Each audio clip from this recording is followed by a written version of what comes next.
Hello, how's it going? So this story started when I popped over to Stansted to pick up some test equipment from a nice guy called Bailey. This was sitting in his garage. Yeah, I ended up striking up a deal because it was quite a mystery and ended up leaving with it. Ooh. Way back then, I did a couple of videos on it, first bringing it to life again, and then also getting its operating system going by merging a couple of corrupt disks. That was pretty interesting. But also mentioning it has a lot of slots to be able to plug in various cards. And the pie in the sky idea of using this to control some digital to analog converters and such on a circuit board to be able to control analog synthesizers and somehow being able to turn this into a late 1970s performance sequencer, something like the Arturia BeatStep Pro. The SWTPC 6809, it's the predecessor, the one that comes after the 6800. Sequencer-wise, surprisingly, 1978, there was quite a bit on offer. There was the Roland MC8, which was a bit of a behemoth, but it wasn't really a live production program. It was something that you would spend quite a while sitting and typing in to program a whole song into. But back in the 70s, there'll be similar things from Oberheim, earlier EMS. They all required a certain amount of faffing beforehand. Anyway, I just threw this pie in the sky idea out there, and as you may know, and you've watched some of my things, I am a well-meaning idiot and I am not codely inclined, so I don't think I was going to be able to achieve this by myself, so I kind of just sat down. So that very week when I fired out that pie in the sky idea, well, a lovely fella by the name of Robert got in contact, basically with a concept of how to make this work and a bit of example code just to give it a go and see whether it was worth building on. But first off, before we delve into the software and the hardware over here, let's hear from Robert about the concept of how this is all going to work. So I'm going to explain how it's even possible to turn a SWTPC into a sequencer, a computer which has no audio outputs and was actually designed before MIDI existed.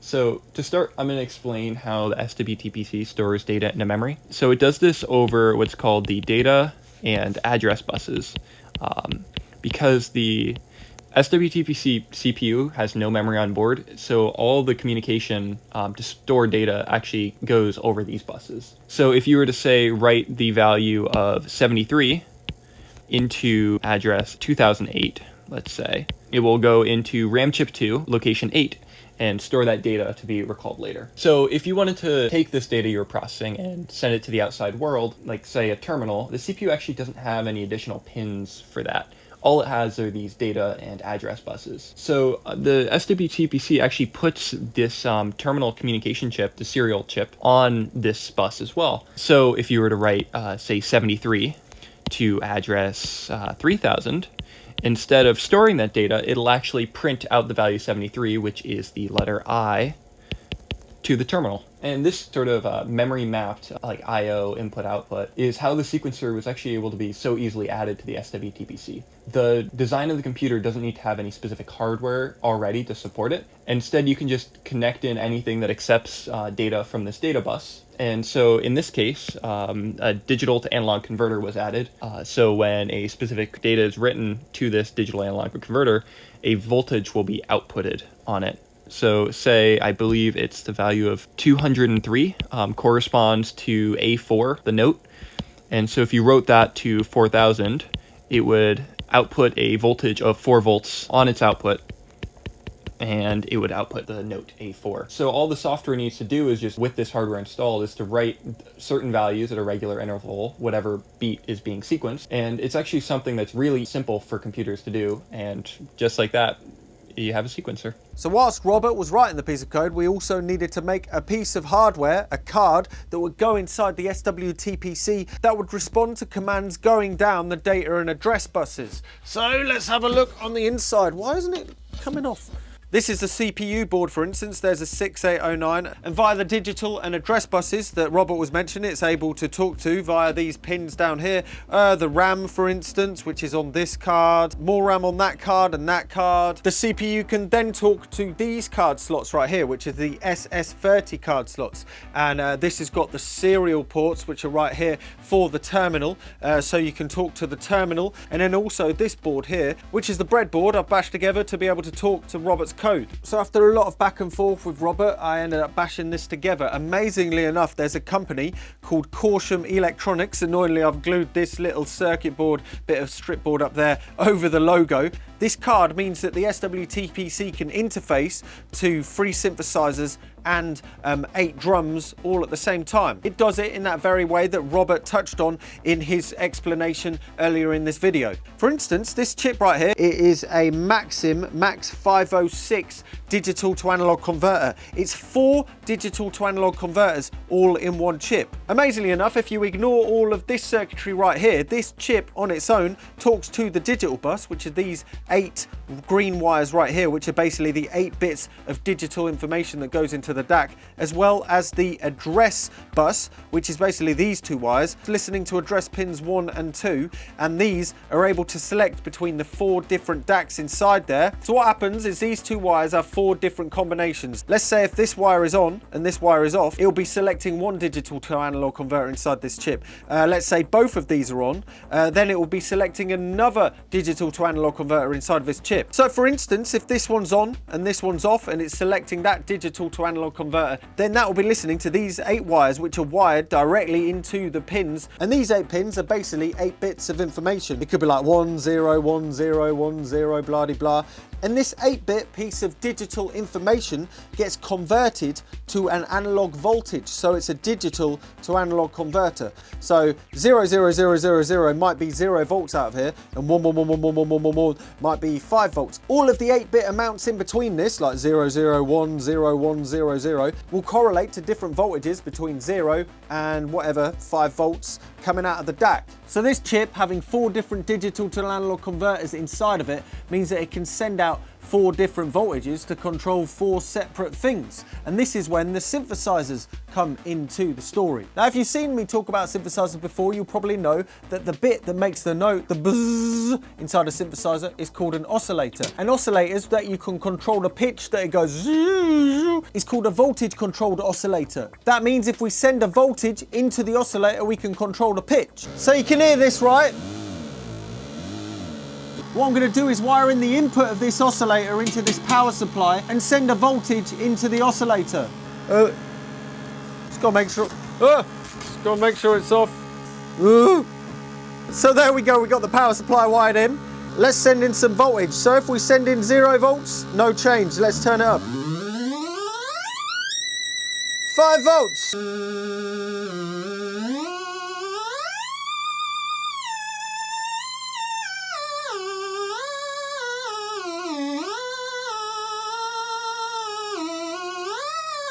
So you get the idea, right? The higher the voltage that you send into the oscillator, well, the higher the note that the synthesizer plays. So what we're going to do is we're going to plug the output of the digital to analog converter that we plonked in here, that converts the digital signal from the SWTPC into analog voltages. These voltages are going to control the pitch of the synthesizers. But how do we tell the synthesizers and the drum machine that we're plugging into this to turn on and off from the SWTPC? The circuitry over here looks a bit more complicated, but that's in reality because I couldn't find an all-in-one chip that would do the same job as this to be able to talk to the drum machines and the synthesizer gates. So yeah, there's some flip-flop packages, a demultiplexer, an inverter, and a...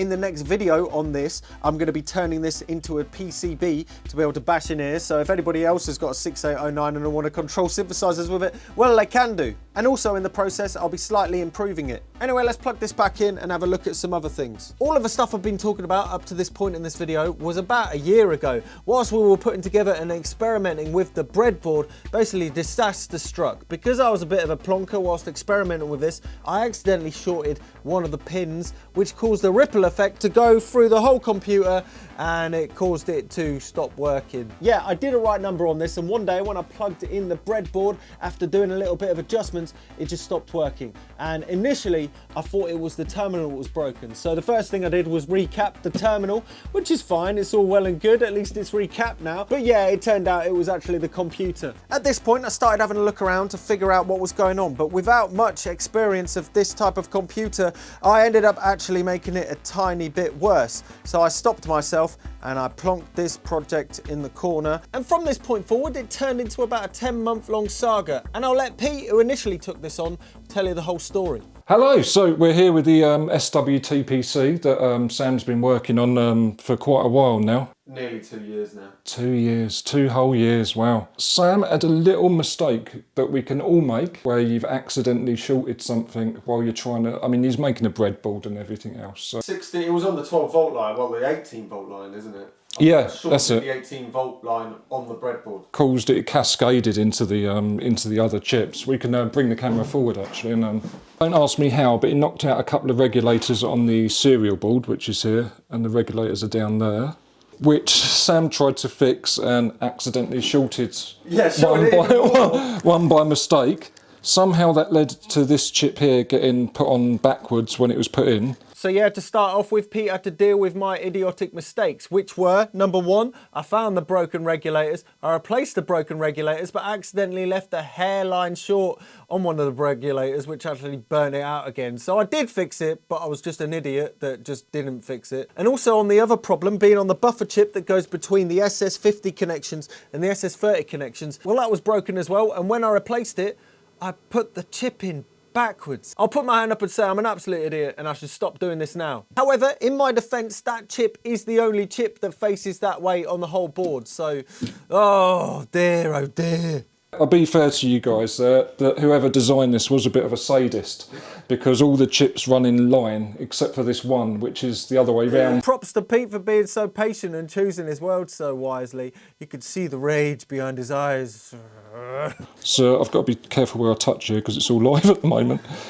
These fuse holders, what we noticed was you'd get continuity across them, but as soon as you put a board in, the voltage would drop down. There wasn't enough contact on there for it to do it. So we swapped around the fuse holders. These are all such simple things, but they all sort of built up into major problems in the end, which is when we sent it to the lovely Adrian Graham. Adrian's got a much better logic analyzer than me and a few other bits and bobs, so he actually learnt completely how the system worked. Well, the first thing I had to do was find out how it worked. I had to pull out the CPU card and get that working as an independent, because my logic analyzer would not talk to this because of this deep socket. I couldn't clamp the logic analyzer onto it, so I had to double up the sockets, check that the clock was running, and then I could have this on the bench, feeding it from a bench power supply. And of course it wouldn't boot because no memory, but you could see it trying to initiate. The next thing I discovered was this. That was upside down. Probably the reason it was upside down is because it had been replaced. Whoever replaced it followed all the other chips. Ah, so you're saying possibly Sam then?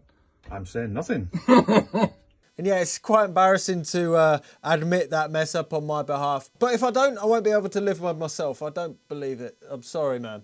But I couldn't get any life out of the board at all. I remembered a video Pete had sent me showing the terminal with some crap characters on. So it does work. Something does transmit to it. So I tried the bottom port and the whole thing came to life.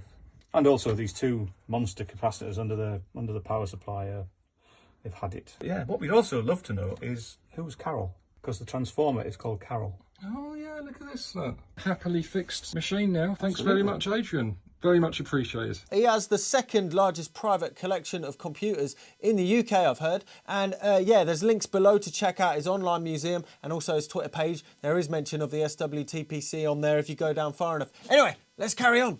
So then we got it back and plugged it in, switched it on. It had worked at Adrian's. I went to Adrian's, I saw it working at Adrian's, brought it back to Sam here, and it didn't work. Well, it worked for about 2 minutes. It was literally 2 minutes. Turned it off, turned it on again, boom. It sort of worked. If you held the CPU board there and moved it forward slightly, it'd boot up. It's kind of an obvious thing what could be wrong with it. It's possibly a broken trace on the CPU board, or some of the pins on the backplane could have been, you know, corroded slightly. In that time, Chris, who helps out at the museum, took the CPU back to go and have a look at it under the microscope to see if there was any broken traces. And that came up as a dead end because there was no visible signs of any tracks that had any damage to them. So after this, it was sat in the workshop on the shelf at the museum, not really doing much. And then after that, the EEPROM 9, who helps out fixing electronics around the museum as well, he started having a poke around with the CPU board and unfortunately misdiagnosed a few things and replaced a couple of chips chips which didn't really need replacing, which unfortunately made it a little bit worse. I think certain things were addressed on it that didn't need addressing. Some of the chips had been burnt out and things like that. It's a sore subject. So the only way to save it would have been literally to strip it all down, completely desolder everything, look at the circuit board, try and trace out where any breaks were or anything like that, and then resolder everything after checking all the chips and potentially getting new ones. But luckily, that's when another friend of ours, Dave Williams, said that he had a spare board for the 6809. But he said his plan with it was to strip it down, scan it, and make a copy of it. We agreed to swap boards, because the broken board's ideal to get stripped down for scanning. His one worked, but as you can see, it actually works perfectly. When I put it back in, I still had to address the reasons why it wasn't booting up when we were sticking our fingers on it, and that turned out it was the backplane pins. But yeah, so that was a problem. So yeah, just made a good clean of all the boards and everything.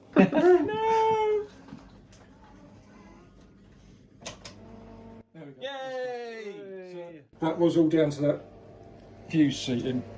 So you get that fuse holder redone. So yeah, that was quite the saga that began with pure idiotic incompetence from my end. A massive thank you to Pete, Retro Pete on Twitter. He was incredibly patient about this, and you know, when I mentioned my stupid mistakes, I could see the rage in the back of his eyes go. Ugh. He volunteers at the Micro Museum next to this museum's not obsolete. So after that saga and getting it back a couple of weeks ago, it was finally time to actually finish the breadboard that we built in the first place that actually caused the problems, because this blooming red wire going to this operational amplifier was in the wrong blooming place.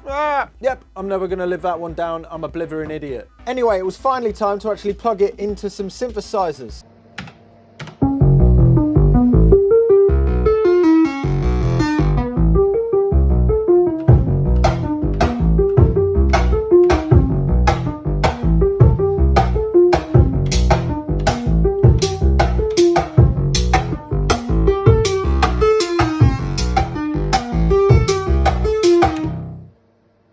After that, it was a bit of back and forth with Robert adjusting the code to make it work really well with the synthesizers and the drum machines. Then I basically wired all of the outputs from the digital to analog converters and the drum trigger flip-flops into this connector right here, which goes out the back of the computer, which directly plugs into this breakout box, which is basically just the connections just wired directly into jack sockets and LEDs. It's that simple. The sequencer code is loaded directly onto an EEPROM chip on the CPU board. The sequencer code on the EEPROM is directly addressable. All you need to do is set the beginning of the program count by clicking Ctrl P to the beginning address of the EEPROM, which is E800. You may recognize the address E800 from the beginning of the video. When we press E, which is examine memory, we type in E800 and we go all the way over to EFFF, which is actually the end of the EEPROM, and it prints out the whole of the sequencer's code. Well, we set the program count, which is Ctrl P, to E800, and then we press G, which is go, and it begins that code. And it comes up and we can run the sequencer. However, before we look at the sequencer, just to drive home the concept of the computer and this card, basically just responding to address and data commands, let's try and talk to the synthesizer card without even using the code. There's 8 drum triggers, and you could think of these the same as the 8 data lines that go into the DAC chip. Basically, this is just a parallel 8-bit number that's been broken out to become a drum interface. We can talk to the drum triggers by basically talking to the address that the drum triggers are on, which I'm pretty sure is E024. Here we go, FF. So if I go, I don't know, if we go E1, E2, E1, E2, let's type in 44. FF should be all of them on, and then 00 should be none of them. 01 should just be number 1. 02 should just be number 2. 03 should just be number 3.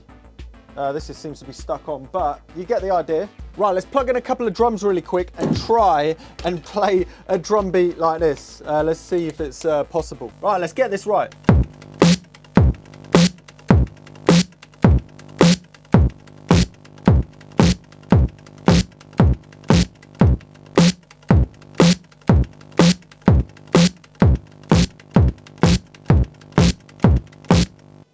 Oh, that's so cool.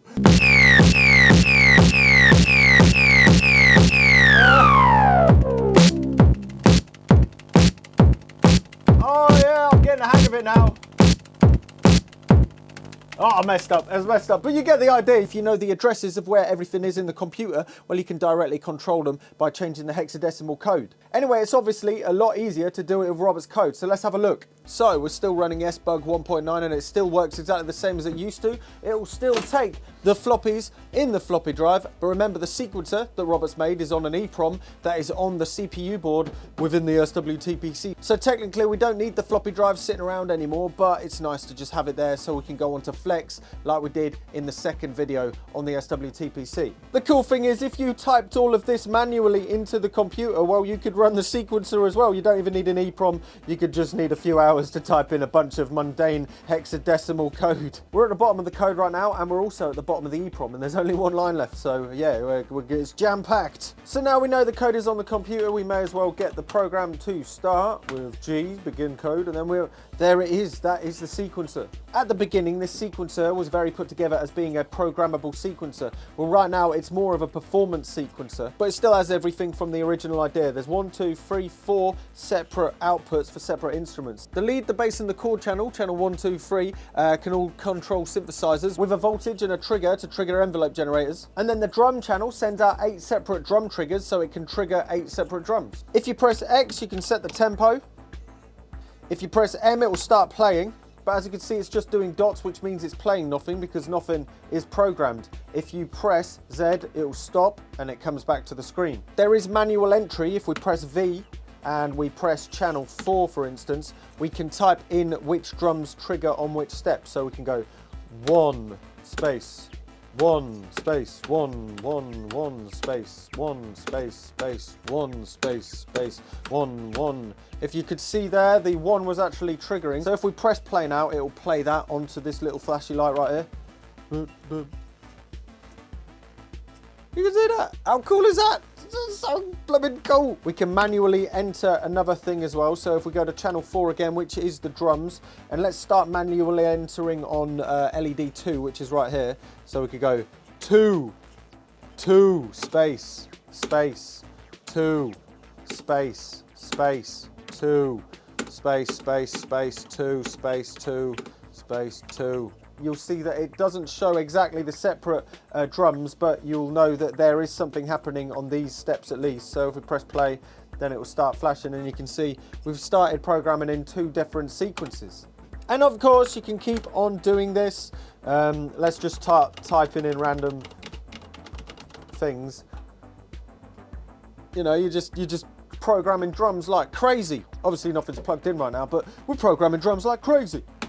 And then stop. You can also manually enter on the other channel, so channel 1. The keys are set up as a keyboard. I'm actually thinking of making little overlays for each of the keys to say what they actually do in the program. But it's like C, D, F, G, A, B, C, and you've got all the sharps as well, so you could go, you've just got to remember where they are. It's like playing it on a Commodore 64. And you can also adjust the octave of the keys. So 1, 2, 3, and 4, the numbers actually adjust the octave. So number 3, 3 comes up there, and then it's adjusted it up to 3 for this next note, which is D.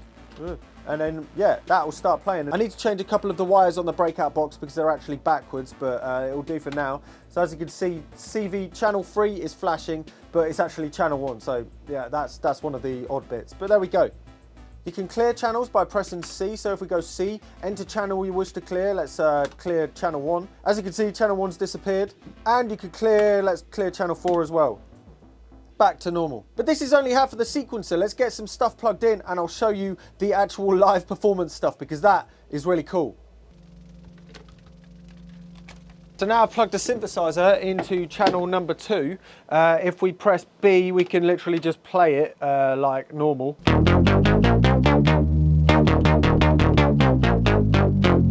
Change the octave.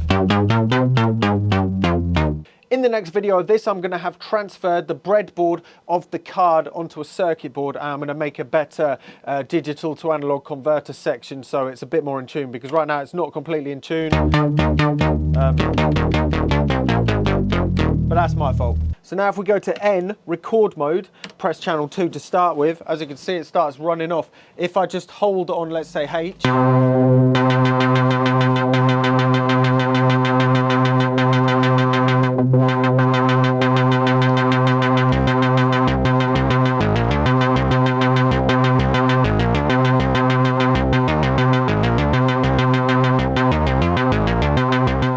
tiny delay as the sequencer resets itself from 16 back to 1. I've only just realised that. It's not a big deal, but maybe it could be sorted before we get it fixed in. But regardless, it's friggin' awesome. Now we've got that, I'm just going to quickly plug in a kick drum just into channel 1, just to show you how awesome the live mode is. So we'll go back to live mode. So in live mode, the really cool thing is we can actively move between channels. So if we click this button right here, it goes to channel 1. This button right here goes to channel 3, channel 2, and channel 4. Channel 4 is the drums.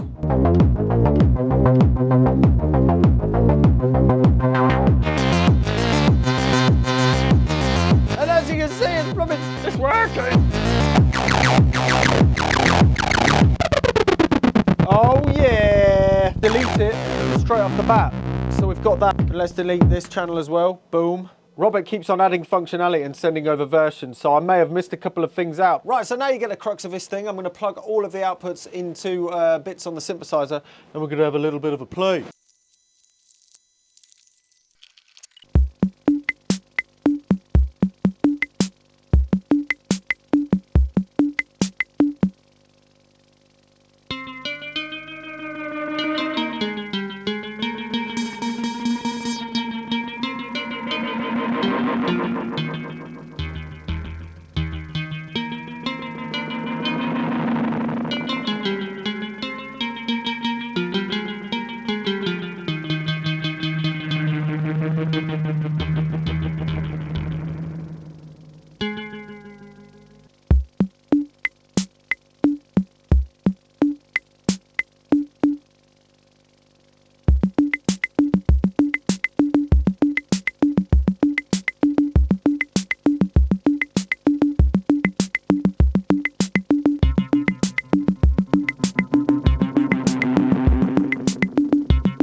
So yeah, wow, what a saga this thing turned out to be. It's not done yet. The next steps are making us the schematic and the circuit board for the card, and then also making purpose-built synth voices, because it's all going to fit into a 19-inch rack touring case kind of thing with the terminal on top. I just think it'll be the coolest thing ever. A humongous thanks to Robert for getting in touch and initially just taking this project on. It's really amazing. And the fact that you still were up for continuing this even after a year of it kind of looking like it fell flat on its face. If you're interested in checking out Robert's code, there is a link below to his GitHub. Thanks again to everybody else who was involved in this project. And like I said, there's links below if you want to check out more information on these kind fellows. You can download a WAV file of the live song at the end of this video over on Patreon, which helps support making these videos and continuing these projects. And if you want to see what's in the works at the minute in all the vlogs and stuff like that, then go and check it out over there. Anyway, until next time, I'm Look Mum No Computer. This is the SWTPC story. That's Cosmo. Have a lovely time and I'll see you soon. Toodaloo.